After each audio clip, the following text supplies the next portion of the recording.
It's in America. Are there going to be hydration breaks halfway through the race? Yeah, we'll find out. Trumpy will be handing out the gold medals and hanging around awkwardly on the side of the stage. He'll be on the podium. This is what I call the week that changed the sport, okay? The world, I think, this is just my theory, and Russell might tell me to do one. I agree that Russell Coutts might not agree with it. Yeah, no, he'd tell me to do one, yeah. I believe Cows Week is on the rebirth. I think the Admiral's Cup and Cows Week should reform once again. Yes. And the Fastnet should culminate at the end of Cows Week.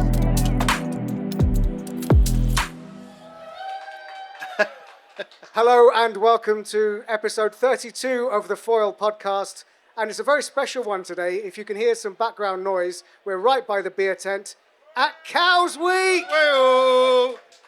Joined, as always, by Freddie Carr and Andy Rice.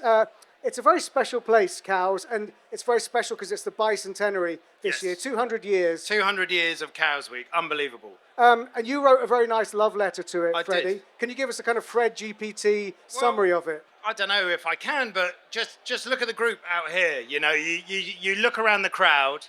I see the back corner of the beer tent, and there's Olympic gold medalists, America's Cup heroes, round the world legends, mixed in amongst like just sailing enthusiasts. And Neil, unlike your sport, you're a motorsport guy, right? And all of your guys, they show up and they watch the racing.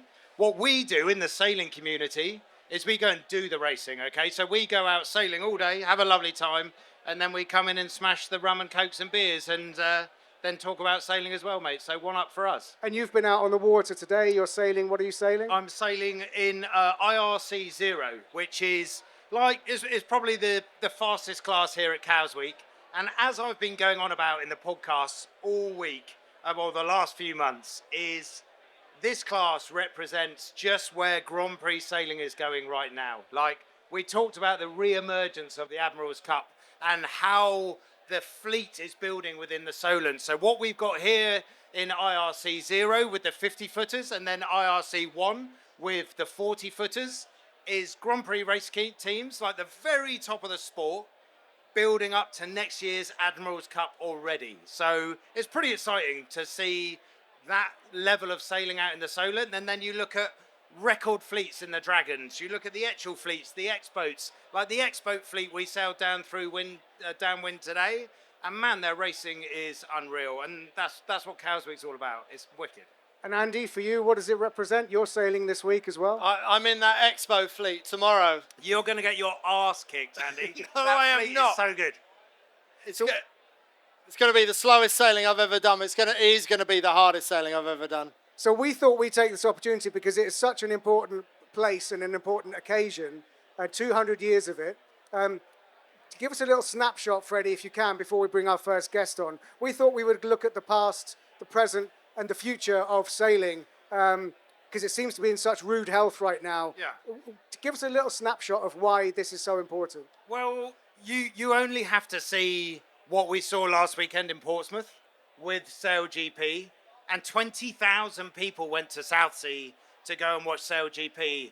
And in broad brushstrokes, you can see that as the future. Like, that no doubt has got a real strong foothold, stadium racing in the future of sailing. And then here we are celebrating a regatta that's been going on for 200 years. So it's a perfect opportunity now. And we've been talking up how lucky we've been at the Foil that we have this golden opportunity to talk through a special moment in time in our sport. You look at the offshore boats that are being designed right now. You look at, the beers have just shown up. You look at where Olympic sailing is going with their crunch point around foiling and all of that. And you look at SailGP and the America's Cup. We're in a real hotspot. So it seems really appropriate to talk about an event like Cows Week and kind of what health that we are in. And we've got some guests, Neil, that we think represent the perfect generation of people that can do that. Should we get our first guest on? Andy, Freddie? Absolutely. I can see him over there. Let's have a big round of applause for Simon Stir Fry. Right. Stir Fry! So I'm talking down the cameras here about Stir Fry. Stir Fry's been a professional sailor for 40 years.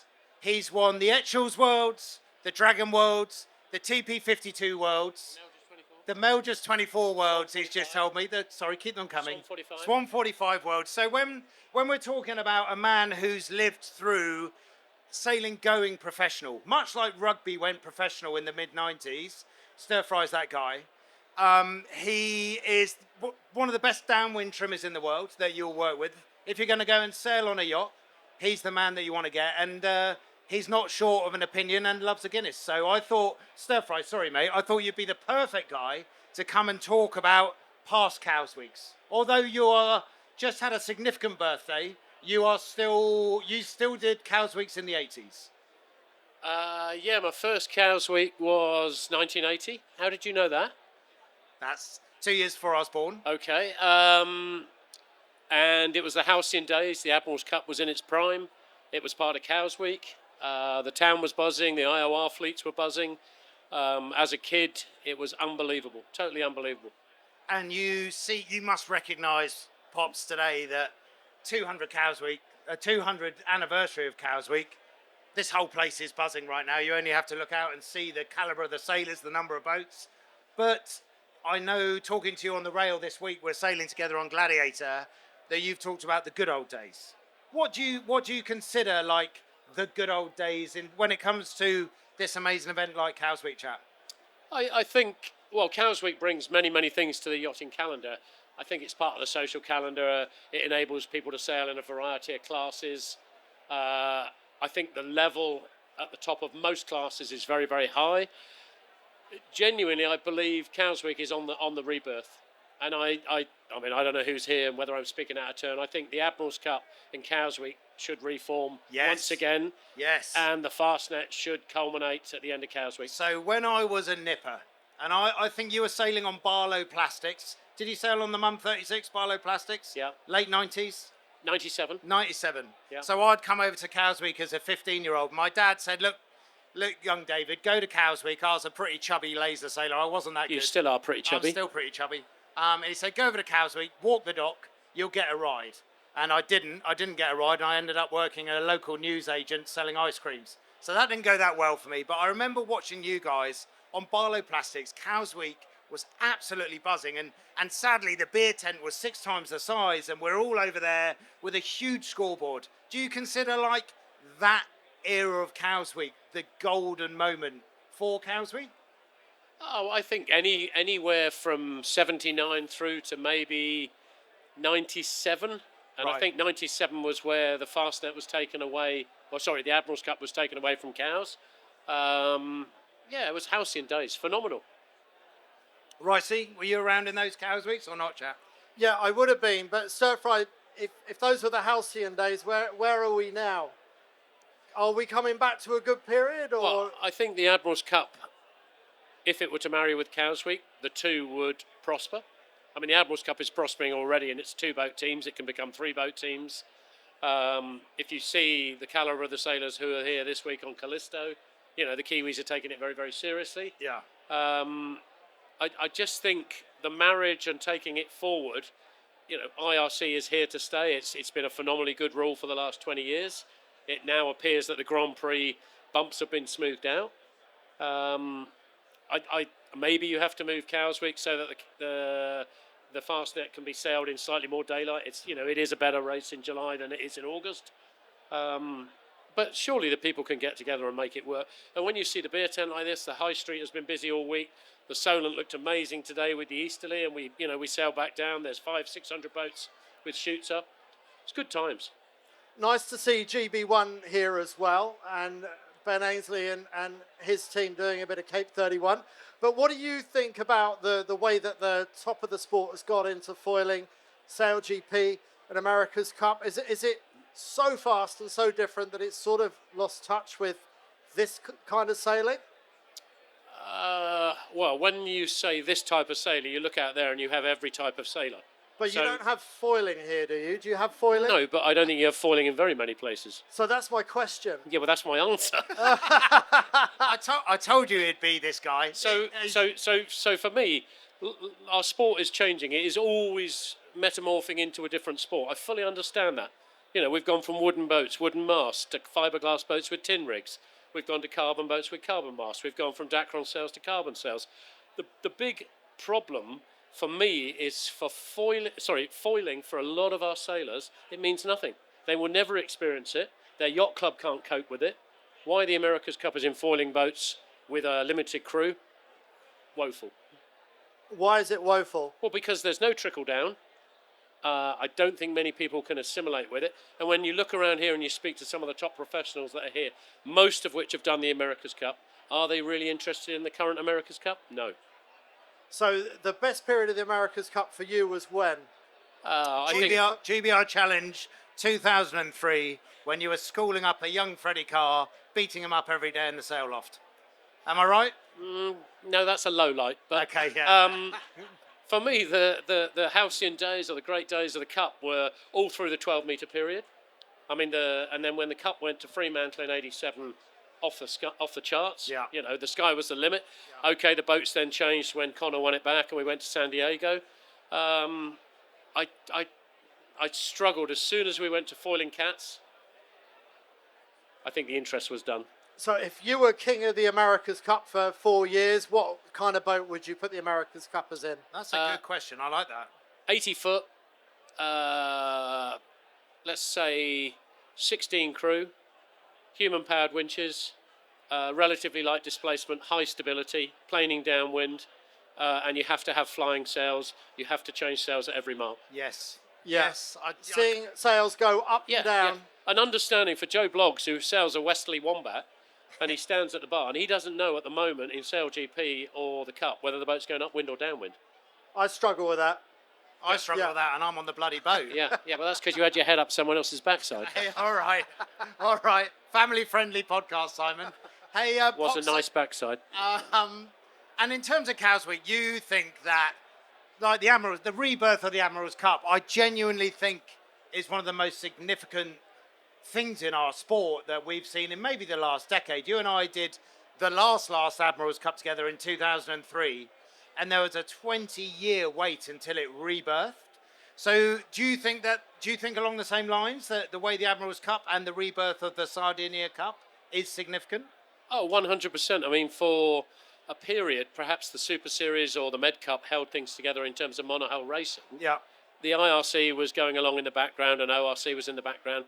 But the powers that be that got together and gave the Admiral's Cup its rebirth, they're onto it. It's going to be amazing. I genuinely believe there will be 14 or 15 teams at the next Admiral's Cup, Wow. of which 7 or 8 teams can genuinely win it. Wow. And if, to wind it back to the Cows Week angle, if there was in any way, shape or form that we can go back to that format where there was Cows Week, the Admiral's Cup, with the Fastnet starting on the Saturday after the Cows Week, finished on the Friday, you think the whole thing would blow up and boom again?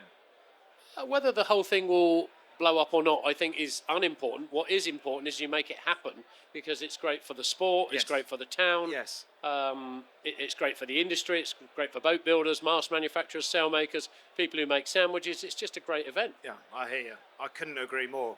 Neil, I told you. Yeah, I great told you guess. this guy. Thank you very much. Can we get a round of applause for Simon Stir Fry, ladies and gentlemen? Thank you very much. Thanks for saying I was a great guest. So we've got some more guests, and just a reminder that the theme of this at Cows Week is to talk about the past, the present, and the future. And it's interesting because Stir Fry covered quite a lot of that. Oh man, like if a couple more Guinness in him, and that's a 3-hour podcast right there. And I thought about getting Stir Fry on because he represents everything through the 80s, 90s, noughties, and he's still winning. He won the TP 52 World Championships 2 years ago. Like, this guy is at the top end of the sport, and I just think he offers a really interesting perspective on Grand Prix sailors. These people that we see out here, and what they think about what is going on in wider sailing. And as I've said, I'm super positive about it all. I'm the glass half full guy. But it's pretty cool chatting to Pops, and I talked to Stir Fry a lot on the rail. Oh man, he's like my mentor, so he was a good guy to get out. And a great representation of past Cows Weeks. Interestingly, before we get our next guest on, Freddie, you were talking about the fact that actually Cows Week is kind of responsible for quite a kind of seismic shift in sailing. Oh, okay. You have a theory that around 2010, Yes. something happened here. Yes. So this is just my theory. To be clear, this is what I call the week that changed the sport. Okay. So 2010, we just had the deed of gift match between Oracle and Alinghi, and we know that Oracle beat Alinghi in Valencia in the big old. They won 2-0 in their massive trimaran versus Alinghi's catamaran, and the cup was in flux, wasn't it? And at that moment in time, I was with a British America's Cup team called Team Origin.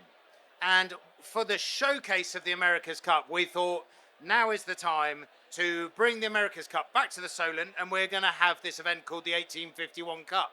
And Team Origin, this British team, like with Ben Ainsley, Ian Percy, God rest his soul, Andrew Simpson, a bunch of ex-Team New Zealanders and a bunch of young Brits, I was young then, like myself, we're going to race the America's Cup holders. We're going to race Oracle. So we had this series with Oracle that we were in the IACC class, Andy, you know my favourite class, and we had this race around the Isle of Wight, a bunch of match races, and we won. We did really well, and a key person watching that event was Russell Coutts, as he was CEO of Oracle. And at that same time, the Extreme Sailing Series was winding up, and the Extreme 40s were racing off the green in Cowes. Russell Coutts, in the evenings, when he wasn't watching the 1851 Cup with these IACC classes, was going up to Cowes and watching 10 Extreme 40s blasting up and down the green with Rob the Bank DJing. Everybody from this beer tent would be up on the green watching the first versions of stadium racing. Lo and behold, 9 months later, down in New Zealand, the defenders, Oracle Team USA, are trialling their AC45s. The world, I think, this is just my theory, and Russell might tell me to do one. I think at that Cowes week in 2010, he saw America's Cup passed with the IACC classes, and he went up the road and he saw the green in Cowes, and he went stadium racing, catamarans, fast sailing, DJs, everyone reaching for the lasers. That's the future. And that's how SailGP was born. Would you agree, Andy, that that was a pivotal moment in sailing history? I think that's a good theory. I agree that Russell Coutts might not agree with it. Yeah, no, he'd tell me to do one, yeah. But I do think that the Extreme Sailing Series was part of what formed the vision of SailGP. But I also know that Russell Coutts was thinking about this from a long, long time ago. It used to be called the World Sailing League when it was on a PDF sheet. So he's been planning this for a long time. But I think that was a flick of a switch that week. Well, I mean, whenever I get a few whiskies in me and I'm swinging the lantern, that's a story I rattle out and I'm sticking to it. Very good. Well, that's what this podcast is all about. We want you to be enjoying alcohol responsibly, but chatting all things sailing. And let's do that. We're talking about the past, the present, and the future of sailing. So let's get our next guest out. We have what we are calling the present of sailing. Can we welcome onto the stage Elliot Hanson, please? Yes, boy. So here he comes. We can see him running across the forecourt. Just give him a bit of a build-up, Well, Freddie. actually, it's a funny one with Elliot. As we're talking about 200 years of Cowes Week, and I said, "Hey, Elliot, there he is. Oh, you got some fans. Are they booing you?" Yes. They are booing you. Yes. What have you done to them? I am the boyfriend of one of them. Oh, you tacked on them today. Oh, Elliot. When I said, "Hey, Elliot, could you come and be like the present Cowes Week guy?" You were like, "Freds, am I actually not the future?" Yeah, it was a moment. It was a moment that you realised you're actually a little bit middle-aged. Yes, I am. Middle-aged and old, yeah. Thank you. Yeah. Sorry, chap. Obviously, Elliot, amazing laser sailor, been in the British sailing team for over a decade. That must make you feel old as well, again. Yeah. Obviously represented Great Britain amazingly in 21. Should have been 20, but COVID, 21. And then out the back of 21 became a very successful pro sailor. But here we are, hiking out the side of a laser again, chap. Wow. Yeah, you know, Olympic sailing, laser sailing, it's, we become institutionalized, I guess. Nah, come on. Love that. In fact, we were talking a bit about it today. Just love the pain. Really? Love the pain. You know, one of the things I love about single-handed sailing is just measuring up man for man, you know, and I guess there's other forms of big boat, single-handed offshore, for example, that can do that. And I love team sports, team sailing, but there's always different dynamics going on with team sports that, you know, laser sailing, you sheet on and I know it's me versus Mickey, I've seen Mickey. He's probably out on the bike. No, he annoyingly. is. No, yeah. Mickey is actually getting really drunk at the beer tent at the back. I saw him earlier, so yeah, out of control, that guy. And Bud, like, we're here at Cows Week. What are you sailing? What's going on for you at Cows Week this year? So I'm here again with Cape 31s, Yes, which has been my fourth season with the Cape 31 fleet, Right. which I think has been a phenomenal class, I think, for the Solent and Europe, and now spreading wider.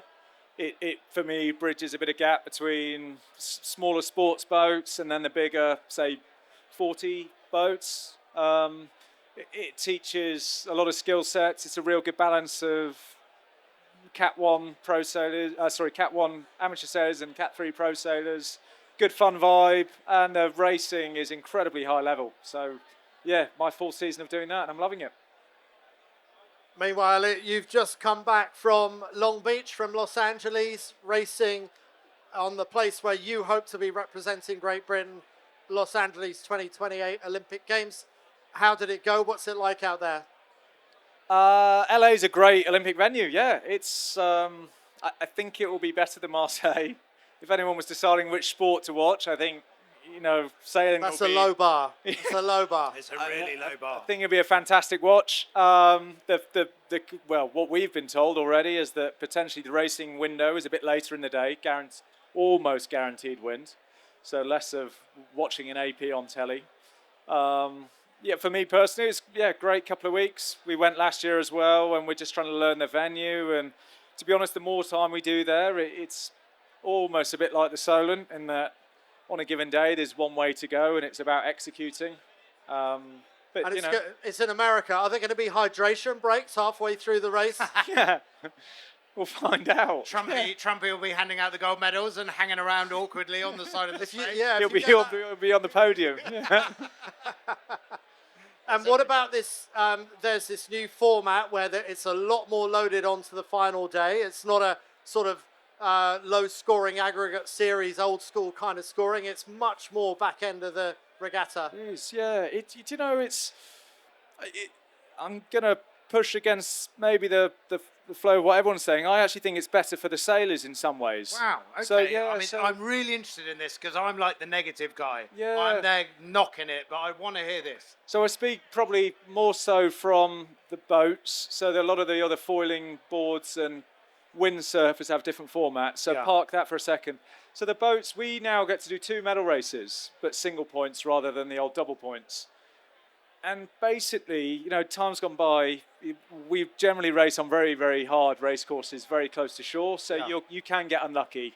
You can get a 10th, which means you get 20 points and lose your medal or lose your gold medal, etc. Sure. Now we do 2 races, single points. So you get 2 chances, you know, which so I think the cream generally has a better chance of rising to the top, and it gives you 2 chances. It gives the coaches a bit more maths between the races. Yeah, absolutely does. But at least it's single points, so quick maths, hopefully. Okay.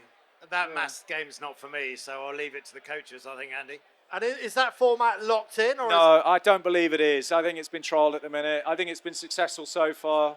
I think it gets a lot of ticks from the media and a lot of ticks from the sailors, so I see no reason why it shouldn't be locked in. We'll see. I know that you can't tell me, but give me an indication of how the Olympic selection process works for GBR. It's not a straight first past the post system. You've got to get past Mickey Beckett and everyone else in a really strong squad. Yeah, exactly. You know, I'll speak on behalf of the Ilka Sevens. I can still call them lasers, which most people here probably would as well if you're happy with lasers.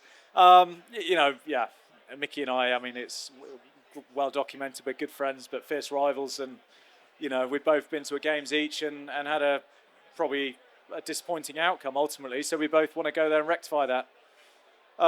In terms of trials, I obviously can't say. In fact, it's not even been decided yet what it is, but it's a fair process over a period of time where by the end of it, the RWA is happy that it's a nice problem for them to have, is what the coaches have always said. They'd rather have, a class with a couple of people doing very well, and for them, ultimately, it makes no difference. And Elliot, I've got to give you the why. Like, you've obviously an amazing laser sailor. You've been at the top of the laser game forever. But you're also made that transition to be a really well thought of pro sailor. Like, you are, after 21, you're making big inroads with bullet and dragons 5.5s, and you're making your way as a professional sailor, which is a tough route to go down at events like Cows Week, where we are today. But something obviously clicked in you where you were like, nah, I'm not done with this yet. I'm going to park my professional sailing and go back and do the Olympic dream. Yeah, no, exactly. I mean, so I remember being here in 2024 and, sort of seeing it on the screens as the guys were racing, and it's sort of like a heart sink moment, honestly. Right. When you feel you can be there and still medaling, you're like, I love big boat sailing, I love Cows Week, I love all of that, of course, and I look to that in the future. But you see there, and it was actually as well, the owner I'm sailing with, Julian, as we were yachting up to Bewley one day during 2024 Cows Week, and he goes, how do you think you'd be doing this week? And you go, oh, really? Hopefully. That's brutal, by the way. Hopefully, hopefully I'd be doing all right, I'd be well up there, and, they'd be missing fitness and bits and all the rest of it. But it's a passion, Olympic sailing, you don't make money, but it's a passion. No, you spend money. You lose money, pretty exactly. much. Yeah. And, laser sailing, I think you can only do it for so long. I don't think I have many more days hiking in me at that top level. But it's, so at the minute I'm trying to balance it. Yesterday morning I was on the hiking bench for 25 minutes as Are you kidding me? Probably half my crew was hungover. You actually went and hung on a wooden hiking bench on hanging shore. out the side, swallowing a few naproxen, and I kind of love that, but that is a bit mentally deranged, I think. Yeah, a little bit. Oh, wow, mate. Well, mate, Elliot, thank you so much. And I know that you're disappointed that you're the president of Cows Week right now. And I think you're having a great Cows Week on the Cape 31. So you're at the front of the fleet, and your owner is excited about the Admiral's Cup next year. And there's lots building up with new boats coming around for the Bullet team. Yeah, absolutely. And go back to your point in the present. The thing I love about this sport, and particularly Cows Week, big boat sailing especially, I think, is you're able as a 15-year-old to race against girls who are in their 60s, 70s, that have done it for so many years. Yeah. Dinghy sailing, Olympic sailing, you don't get that. No. What you lose physically, though, you don't lose mentally in your skill sets, and that for me is why I personally love being here, learning from the older crew, the older crowd, and what I love about the big boat world. So thank you to the older generation for having us along and teaching us. Yeah, I love that. And that's the way it should always be. Ladies and gentlemen, Elliot Hanson, thank you very much for joining us on stage. Very nice insights there from someone who is competing at the highest level. Did you hear that? So, I was recovering potentially from a little bit of dust this morning, and he was hiking on a hiking bench for 25 minutes to practice his laser hiking. Come on, man. Get real. That's ridiculous. It takes a lot of moral courage to get back into that Olympic game after you've had a taste of professional sailing in this kind of gig. Yeah. And to get back on that hiking bench. Yeah. That's super cool. Oh, man. I'd like to crack the professional sailing game and start kind of getting on good boats and competitive boats, which Elliot was well on his way to doing. The guy won the 5.5 Worlds. He's involved with the Bullet team, which is one of the best teams within the UK. And to go, no, I'm going to park the journey I'm going on there to go and chase my Olympic dream. I've got nothing but love for that. And that's the purest form of the sport. Lovely. Just to recap, this is episode 32 of the Foil podcast. We appear to be competing slightly with the mixed zone of people being interviewed upstairs. So if you can Prize hear givings. Competing and prize givings. There's a lot of prize givings so up there. While we're giving out prizes later, we will welcome up our next guest. So we're looking back and current and future. So our guest representing the future of the sport. Can we get up on stage, Katy Jenkins, please, while Stir Fry delivers a beer to Freddie. Katy Jenkins, come up on stage. That is a very wobbly beer. So, of course, 2 times Wasp Ladies Champion, world silver in the Wasp 7.5 meters. Katy. Katy, how you doing? Yeah, I'm good, thank you. So we had Stir Fry on at the very beginning, and he's the old school guy who did his first Cows Week in 1980, okay? Then obviously we've just had Elliot on, and he's talking about the present Cows Week. And you, Katy, we thought you are the perfect candidate to talk about the future, because you are young and spriteful and youthful, and this is your first Cows Week? Yeah, it's my first Cows Week. Stand a little bit closer to the mic. First Cows Week ever, seriously. Yeah, first Cows Week ever. And give me the lowdown. What's going on? What does your week look like? So I'm here with Athena Pathway, and we're sailing at Cape 31. Right. And we're in the IRC class for the first couple of days. Right. And then I think the rest of the Capes are going to join us on maybe Tuesday or Wednesday. Okay. So we've got a bit of practice, and Right. then we're racing against the others. So the Capes right now are doing their own thing, their own racing, and it's part of their UK circuit, right? Yeah. You're racing in a different class, and then when they finish, once you guys are skilled up, you're going to take it to them on maybe Tuesday or Wednesday. Yeah, we've got a couple of practice races to sort things out. Right. It's my first time sailing a Cape as well. Okay. So a couple of things to figure out, but hopefully by Tuesday we'll be good to go. But the Cape's just a big 49er, right, Ricey? And you're kind of from the skiff world and the asymmetric world. It must be pretty straightforward. Yeah, it's basically like my 49er, but with a bigger kite. Okay. So dropping it's a bit of a mission, but that's all right, we're all learning. Katy, what is the Athena Pathway? Just explain that for us. Yeah, so the Athena Pathway is basically how they're going to try and upskill youth and women towards GB1, so towards the actual America's Cup. So it's currently kind of the youth side and the women's side. And one day, hopefully we'll get the opportunity to then go into GB1 with all the experience from sailing the AC40 to one day sail the AC75 in the actual Cup. I imagine there were a lot of people trialing to get into the Athena Pathway. So what was that process, and how did you manage to be one of the ones that broke through? Yeah, so I think there were originally about 150 applicants. So it was kind of like an apply into the process and see what happens thing. And I've done a little bit of foiling in the past, which I think really helped because it's kind of similar skills. So we went from 150 applicants to about 20 trialists. And we did a couple of days on the sim, kind of just figuring out the boat. And then from there, we've been selected down to a group of 10. And hopefully from that group of 10, we're going to go to a group of about 6 in September.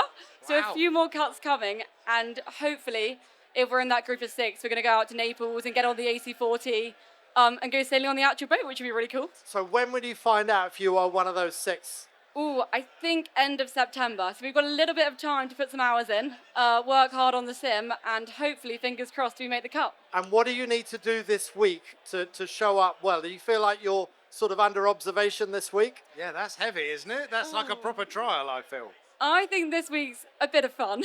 Nice, okay, I think good. I'm just trying to enjoy it. Never sailed a Cape before, so I'm kind of learning, not expecting too much. And yeah, hopefully just having a good time, meeting lots of people, yeah. And Katy, what senior GB1 people have you got on the Cape with you this week? So we had Ben helming for us today, which was really cool. Wow, you're sailing with a Gov. Yeah, we were. Was he all right? Under He was- control? He was really good, yeah. Okay, that's good. You get 2 versions, you see, but you had the under control, nice guy, that's good. And then we've also got, I think, Ben Cornish joining us Yes. later on in the week, which would be good. Oh, the good man to teach. He's Yeah. a lovely guy. And then we've got Neil Hunter on there as well. Neil was with you today. Yeah.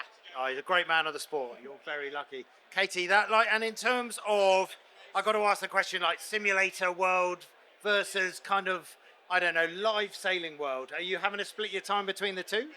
I think it's different. It's quite nice because you can go like properly sailing and then come in, do a couple of hours on the simulator. So you're kind of simulating as well as sailing on a sailing. Yeah, so I'm Wow. currently 49er FX sailing, which is kind of like a bit of a priority kind of at the moment. We just had the Okay. summer, and now the summer and our summer events are over. That's going to switch over to more simulator sailing. It's especially good if there's no wind or lots of wind on the Yeah, water okay. because you can just come inside. It's always 12 knots on the computer if you want it to be. True. That's very good. So yeah, it's quite nice at that. It's a bit different, but really similar skills.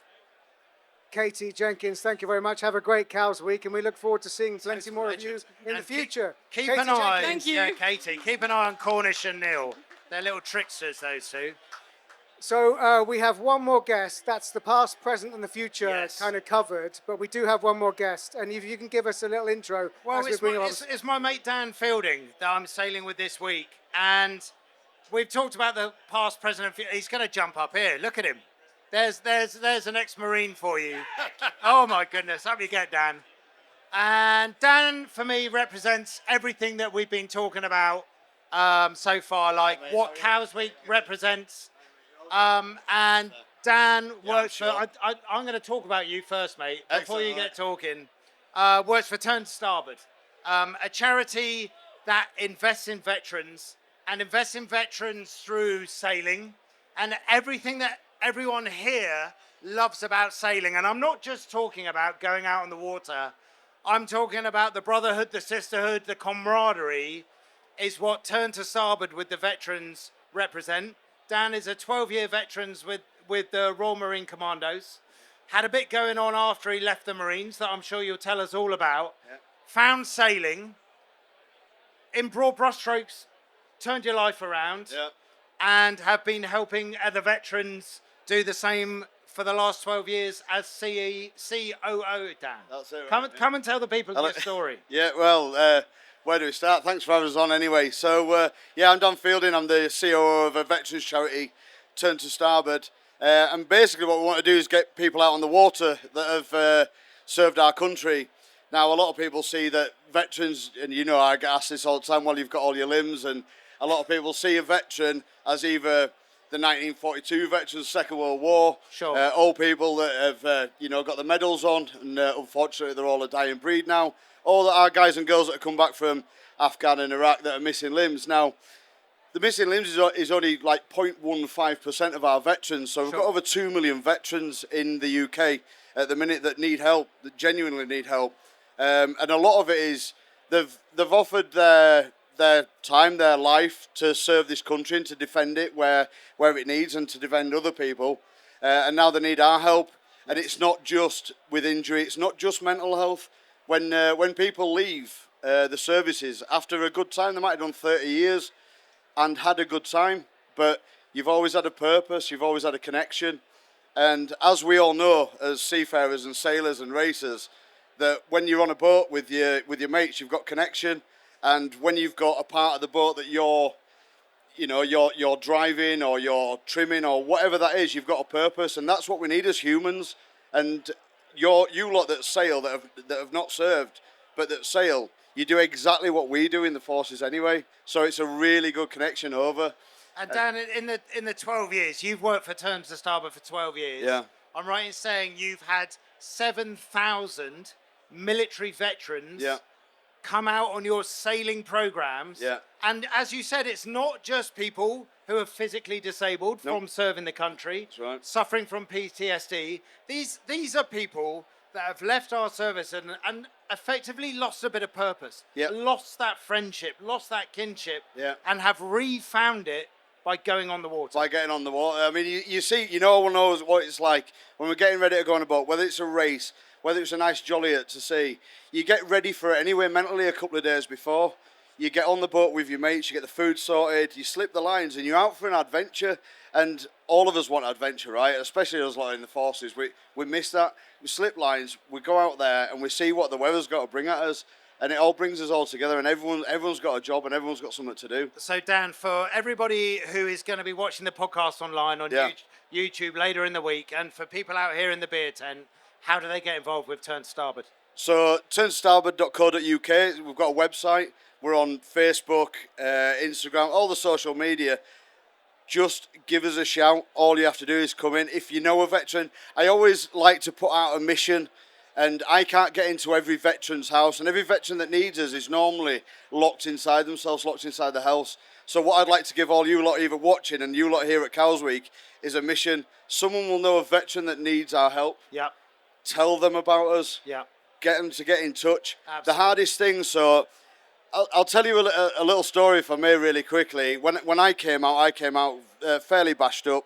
You I'd were, smash- you couldn't walk for 4 years. No, I couldn't walk. No, so I was fairly bashed up. I went, down mentally. Ended up a bit of a junkie, and then I tried killing myself. Yep. And luckily, one of my friend's wives, a Marine friend's wife, she pretty much got hold of me and got me to go down to this charity that had just started, which is Turn to Starboard. And I went down and I drove down after getting the bottle up to do it, and it took me 3 attempts to go. I had to throw my car keys out the window of my car door so I could get out of the car. Anyway, I went in the office, and I so wished I'd have walked into that office days, weeks, or whenever they started before. Because as soon as I walked over that threshold, it was like being back in the family again. Yeah. It was like, why haven't I been here earlier? I love And it. so many other guys and girls, when they get to us, Yeah. and we talk about these stories, and we go, it's like, why didn't I do this ages ago? The hardest thing is getting over that threshold. Now, above our door is everyone's welcome, the kettle's always on, and that's genuine. So if anyone finds themselves in Falmouth, veteran or not, come down, have a cup of tea, have a chat with us, and spread the message. And that's all I want to ask, because there's people out there that need our help, and it absolutely turned my life around. Love that. Day one. It was Thank you. amazing. Thank you for that, Dan. Dan, It's unbelievable. It's an inspirational story. Thank you, Dan, so much. So that's how, genuinely, sailing saved Dan's life, and now he has a mission around to save other people's lives. So there's plenty. We'll put the information in the description of the podcast. But Turn to Starboard is a very important Unreal, charity, man. That is we'd like to. unreal. So we'd like to thank all of our guests: Simon Stir Fry, Elliot Hanson, Katy Jenkins, and Dan Fielding with his inspirational story. All the information about all of them will be in the description of the podcast. So final words as we he's just picking up his Crocs off the front of the stage. So as we wrap up, you guys are going to be sailing at Cowes Week for the rest of the week. Final word. Look at it. Like, I'm the glass half full guy. Look at Cowes Week now. Look at what the Admiral's Cup, Sardinia Cup is bringing to Cowes Week. You only have to go into the beer tent to see the caliber of sailors that are here. You only have to look at the small boat classes to see that it's on the up.